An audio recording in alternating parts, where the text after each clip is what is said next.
بسم الله الرحمن الرحيم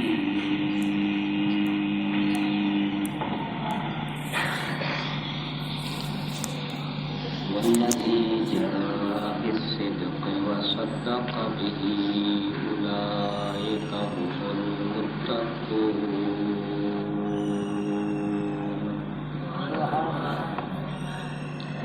صدق الله العظيم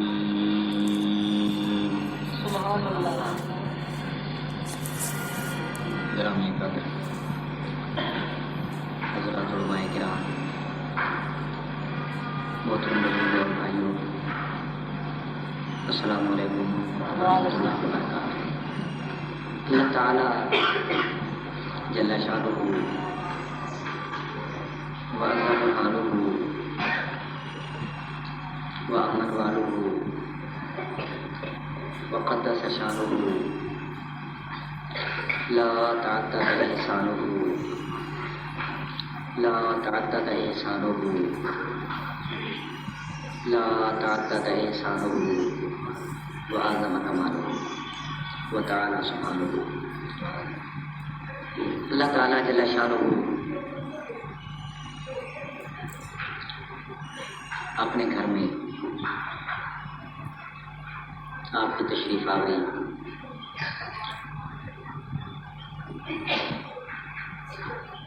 اور اس مبارک محفل میں آپ کے ساتھ ملاقات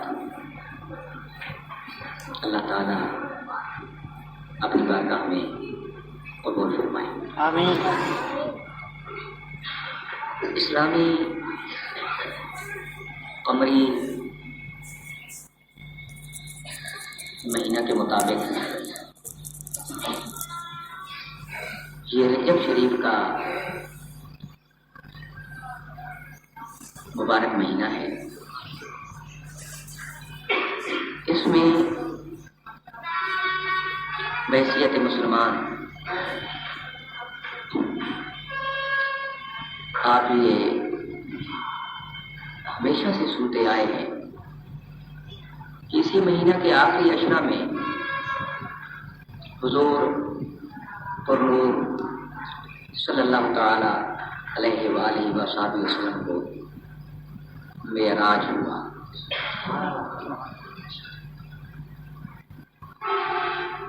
اور پھر آپ یہ بھی جانتے ہیں کہ اللہ تعالیٰ نے معراج کی رات ہمارے پاک پیغمبر کو نمازوں کا تحفہ عطا فرمایا.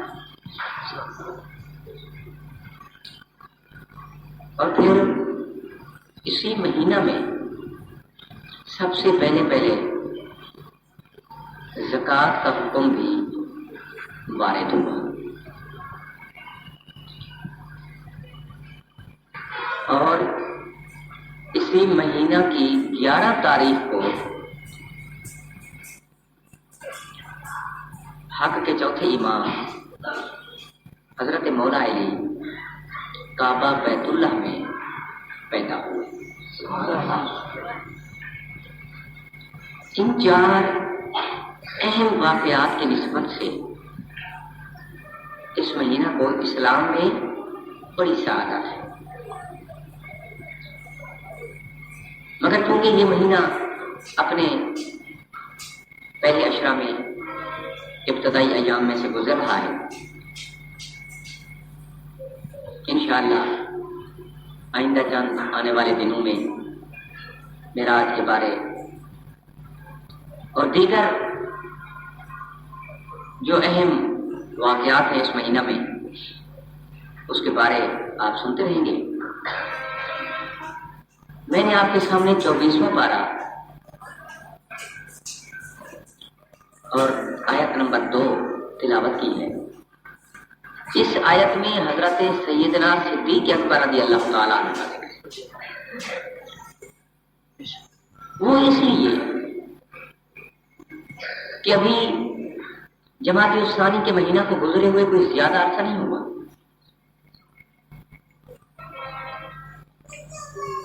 جماعت اسلامی کی 12 تاریخ کو اسلام کی عظیم ترین ہستی حضرت سیدنا صدیق اکبر رضی اللہ تعالیٰ عنہ کا مدینہ شریف میں وصال ہوا۔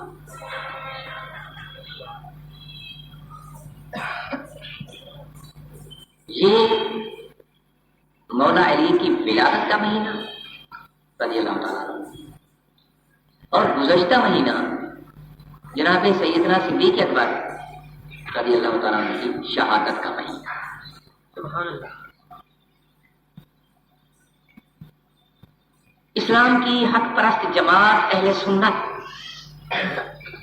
بریلوی مسلک کا عقیدہ ہے کہ آپ یعنی صلی اللہ تعالی علیہ وآلہ وصحبہ وسلم کے یار، ویسے تو تمام صحابہ کا بڑا مقام ہے، مگر تمام صحابہ میں سے قرآن شریف کی روح سے، احادیث مبارکہ سے، مجتہدین کے اقوال سے یہ بات رسین ہے، یہ بات فیصلہ کن ہے کہ انبیاء کرام کے بعد حضرت صدیق اکبر رضی اللہ تعالیٰ عنہ سب سے افضل ہے، اور گزشتہ مہینہ ان کے شہادت کا بھی مہینہ تھا، آپ شہید بھی ہیں، اور آپ کے وصال کا مہینہ تھا، مگر ہماری 85% لوگوں کو پتہ بھی نہیں کہ یہ کس ہستی سے نسبت والا مہینہ تھا۔ ہم لوگ جب اپنے بزرگوں کے دن مناتے ہیں، ماں باپ مر جائے ان کے دن مناتے ہیں، پیر صاحبان کے دن مناتے ہیں، اپنے اکابرین کے دن مناتے ہیں، تو وہ ہستی جو محسن اسلام ہے، نبی علیہ السلام امام الانبیاء صلی اللہ تعالی علیہ وآلہ وصحبہ وسلم نے سٹیج نبوت پر جناب صدیق اکبر رضی اللہ تعالیٰ عنہ کا ہاتھ پکڑ کے فرمایا، لوگوں یہ وہ ہستی ہے جس کے احسان میں محمد کریم بھی ساری زندگی نہیں اتار سکا۔ بے پاک پیغمبر نے میری نالج کے مطابق 2 صحابہ ایسے ہیں جن کے ہاتھ پکڑ کے اعلان فرمایا، ایک حضرت صدیق اکبر اور دوسرے ممبر پہ جن کا ہاتھ پکڑ کے فرمایا وہ مولا علی ہے، فرمایا جن کا میں سردار ہوں ان کا مولا علی سردار ہے، اور ان کے بارے فرمایا کہ میں نے اپنی 63 سالہ زندگی میں جس نے بھی میرے ساتھ تھوڑا سا احسان کیا، بھلائی کی، وفا کی، نیکی کی، میں ان کے تمام نیکیوں اور احسانات کے بدلے اتار چکا ہوں، مگر جناب صدیق اکبر سید الاصفیاء وہ ہستی ہیں جن کے احسانات مجھ سے بھی نہیں اتر سکے۔ یہ فرمان رسالت مآب ہے صلی اللہ تعالی علیہ وآلہ وسلم۔ تو آپ اندازہ فرمائیے کہ جس کا پیغمبر کے دین پر اتنا بڑا احسان ہو، مگر اس ہستی کا دن گزر گیا، پھر زندگی رہی تو سال کے بعد یہ سورج ایام میں گردش کرتا ہوا 365 سال گزریں گے، تو پھر جناب صدیق اکبر کا دن آیا۔ تو ہم یہ چاہتے ہیں کہ اس ملک میں حکومت پاکستان، گورنمنٹ آف پاکستان یہ صحابہ کے دن سرکاری طور پر منائے، اور یہ اسمبلی میں بل پاس شدہ ہے۔ 93 میں یہ بل مئی کے مہینے میں پاس ہوا تھا کہ اس ملک میں صحابہ کے دن سرکاری طور پر منائے جائیں گے۔ 3 مہینے 18 دن کے بعد اسمبلی ٹوٹ گئی۔ اس وقت بھی یہی آدمی قائد ایوان تھا، میاں صاحب، میں بھی ایم این اے تھا۔ یہ بل پاس ہوا کہ صحابہ کے دن، اصحاب اربعہ کے دن سرکاری طور پر منائے جائیں گے۔ 3 مہینے 18 دن کے بعد اسمبلی ٹوٹ گئی۔ ان دنوں میں صحابہ کا ایام کوئی نہ آیا، تو سوچ یہ تھی کہ بل پر عمل درآمد امپلیمنٹیشن شاید اس لیے نہیں ہو سکا کہ صحابہ کے دن نہیں آئے، تو اس لیے بعد میں عمل ہو جائے گا۔ پھر 3 مہینے کیئر ٹیک گورنمنٹ آئی، پھر 3 سال سابقہ حکومت آئی، پھر اس کے بعد 3 مہینے نگران گورنمنٹ آئی، پھر 10واں مہینہ ہو گیا۔ اللہ تعالیٰ انہی لوگوں کو پھر دوبارہ موقع اور چانس عطا فرمایا ہے کہ جنہوں نے اسمبلی میں یہ بل پاس کیا تھا کہ ہم صحابہ کے دن سرکاری طور پر منائیں گے، اب یہ خواہش تھی، اور پرائم منسٹر آف پاکستان کو یہ آگاہ بھی کیا گیا کہ 22 جمادی الثانی کی تاریخ یہ عظیم ترین صحابی کا دن ہے، اس دن کو چھٹی کرو، سرکاری تعطیل ہونی چاہیے، radio, TV, national centre, broadcasting کے تمام ادارے، رسائل، پمفلٹ، اشتہارات، یہ تمام اس ہستی کا دن سرکاری طور پر منائیں، مگر افسوس اور صد افسوس کہ جن کے صدقے اللہ تعالیٰ ہمیں عزت عطا فرماتے ہیں، اقتدار میں آنے کے بعد ہم ان لوگوں کو بھول جاتے ہیں۔ یقین فرمائیے اگر اس ہستی کا دن پاکستان میں سرکاری طور پر منایا جاتا تو میرا دل تسلیم کرتا ہے بحیثیت مسلمان کہ اللہ تعالیٰ نے مزید چند دن ان کو اور مہلت عطا فرما دے۔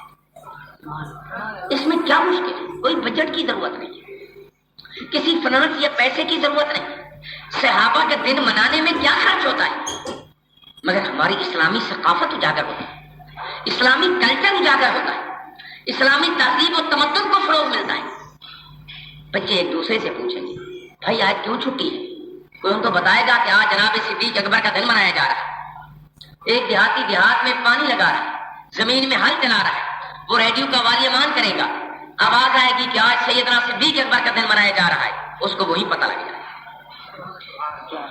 تو دن منانے میں یہ فائدہ ہے کہ ہماری نوجوان نسل کو، آنے والے لوگوں کو اس عظیم ترین ہستی کے سٹیٹس کا پتہ چلے گا کہ وہ کتنی ہستی ہے۔ نبی پاک صلی اللہ تعالیٰ علیہ وآلہ وسلم جس کا ہاتھ پکڑ کے فرمائے، یہ کوئی معمولی بات نہیں صاحب، کہنے کو تو میں بھی کہہ رہا ہوں، آپ بھی سن رہے ہیں، مگر آپ اندازہ فرمائیے کہ اس کا اسلام میں کتنا مثلا ہے۔ وزن سے مراد یہ موٹا پن یا وزن سے مراد قدامت جسامت نہیں ہے، وزن سے مراد اسلام میں بڑا مقام ہے ان کا، بڑی ہستی ہے ان کی۔ اور یقین فرمائیے آپ کا اتنا بڑا احسان ہے کہ سبحان اللہ۔ میں آپ کا ذکر تھوڑا سا اس انداز میں، ویسے تو الحمدللہ رب العالمین علماء کی تشریف فرما ہے، میں اس قابل نہیں ہوں کہ ان کی موجودگی میں کچھ عرض کروں، مگر آپ کو تاریخ کا ایک ایسا واقعہ سنانا چاہتا ہوں جو انشاءاللہ بعض لوگوں کے معلومات میں یقیناً ہی اضافہ ہوگا۔ جب شب ہجرت میرے آقا تشریف لائے تو جناب سیدنا صدیق اکبر رضی اللہ تعالیٰ عنہ نے ایک منٹ بھی ضائع نہیں کیا تیاری میں، سوچنے میں، کسی کے ساتھ مشورہ کرنے میں، کام کاج کسی کے ذمہ لگانے میں۔ دیکھیے بھائی، جب ایک آدمی کو یہ پتہ چلتا ہے کہ میں نے آج ساری زندگی کے لیے اس شہر کو چھوڑ کے جانا ہے اور پھر شاید میں واپس آؤں یا نہ آؤں، اور جانا بھی اس بندے کے ساتھ ہے، اس ہستی کے ساتھ ہے جس کے لیے قدم قدم پر آج کانٹے بچھے ہوئے۔ مشکل ترین وقت تھا اسلام کا، مشکل ترین وقت تھا میرے پاک پیغمبر پر ہجرت کی رات۔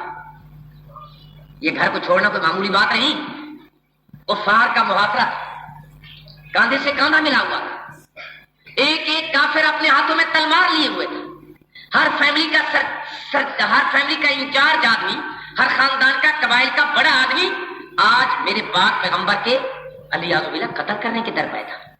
اتنا مشکل وقت تھا، مگر میرے سائیں جب صدیق اکبر کے دروازے پہ آئے،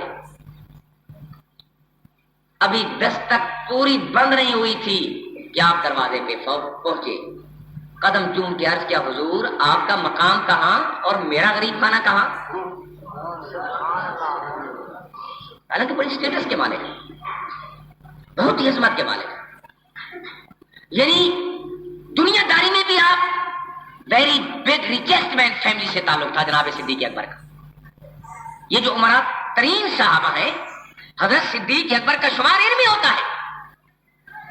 آپ لاکھ پتی، کروڑ پتی، ارب خرب پتی نہیں تھے، آپ کو تو اللہ تعالیٰ نے دنیا میں بھی اتنی عزت عطا فرمائی تھی کہ یقین فرمائیے آپ کا کروڑوں روپے، ابھی میں نے پچھلے مہینے کیلکولیٹر منگوا کے حساب بھی کیا تھا، تو اس وقت کا 10 کروڑ روپیہ آج کا بنتا ہے 7 ارب 50 کروڑ روپیہ۔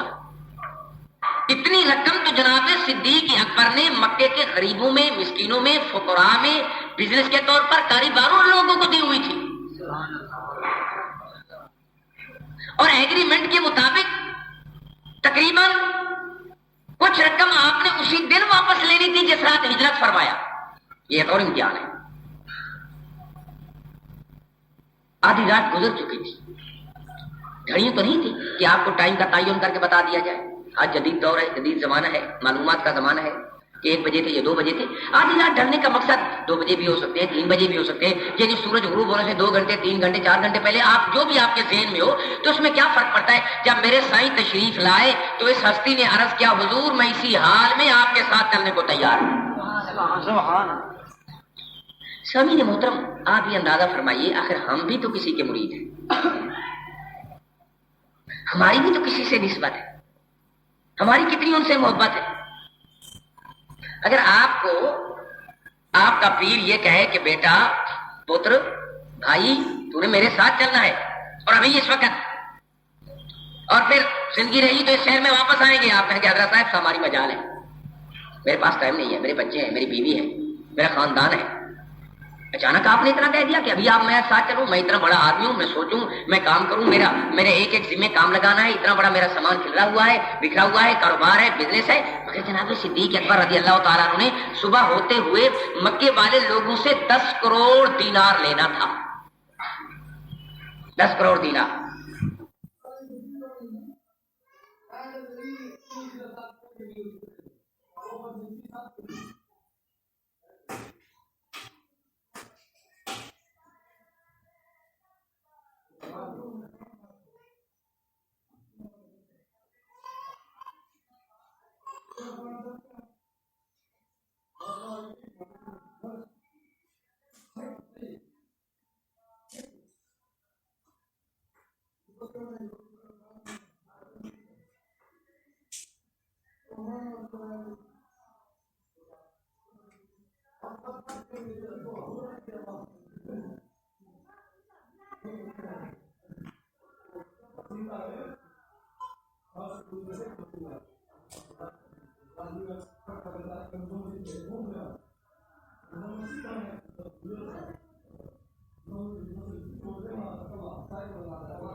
میں ذمہ سے بات کر رہا ہوں، اور یہ بات بھی یاد رکھنا کہ اگر کوئی چیز کسی کے علم میں نہیں ہے تو کسی دوسرے پر اعتراض کرنے سے پہلے کتب کا مطالعہ کر لینا چاہیے. العلم فی الکتب، علم کتابوں میں، اور ان ہستیوں کے ذکر سے یہ کتابیں بڑھی ہوئی ہیں. سبحان اللہ. یہ تو وہ ہستی ہے جن کی تعریفیں انگریزوں نے لکھی ہوئی ہیں. شاید اگر کوئی یہ کہے کہ جناب بہت بڑا مبالغہ ہو گیا، غلط ہے. جھوٹ بولنا تو عام بندے کے لیے بھی گناہ ہے، اللہ تعالیٰ کی لعنت کا حقدار ہے جھوٹ بولنے والا. اور پھر سٹیج پر جھوٹ بولنا. جناب سیدنا صدیق اکبر نے مکے والے لوگوں سے ہجرت کے دن طلوع ہونے کے بعد عام جائزہ اسسمنٹ کے مطابق 10 کروڑ دینار جو کہ پاکستان کا اس وقت 7 ارب 50 کروڑ روپیہ بنتا ہے آپ نے لینا تھا. ایگریمنٹ تھے, تحریریں تھی, مگر جب میرے آقا آئے تو نہ پیسوں کی پرواہ نہ جائیداد چھوڑنے کی پرواہ. کہتا ہے سائیں میں بستر پہ لیٹا ہوا تھا, جلدی میں آ گیا کیونکہ میرا خیال تھا کہیں آج میرے آقا نہ ہو, آج وہ میرے خیال میری سوچیں حقیقت کا روپ رنگ لائے. جو میں سوچ رہا تھا وہی حقیقت میں سامنے نظر آیا. میں نے سر پہ پٹکا نہیں باندھا, میں نے پاؤں میں جوتی نہیں سنبھلی. اگر حکم ہو تو تمہارا غلام اسی حالت میں بھی چلنے کو تیار ہے.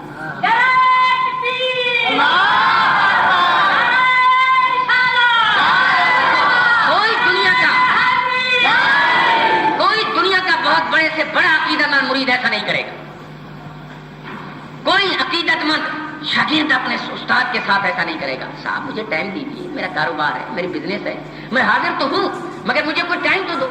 مگر جناب صدیق اکبر رضی اللہ تعالیٰ عنہ نے عرض کیا حضور میں اسی حالت میں چلنے کو تیار ہوں, ذرا مدینے طیبہ کے اس مرید اول کو بھی دیکھو. کتنا خلوص ہے.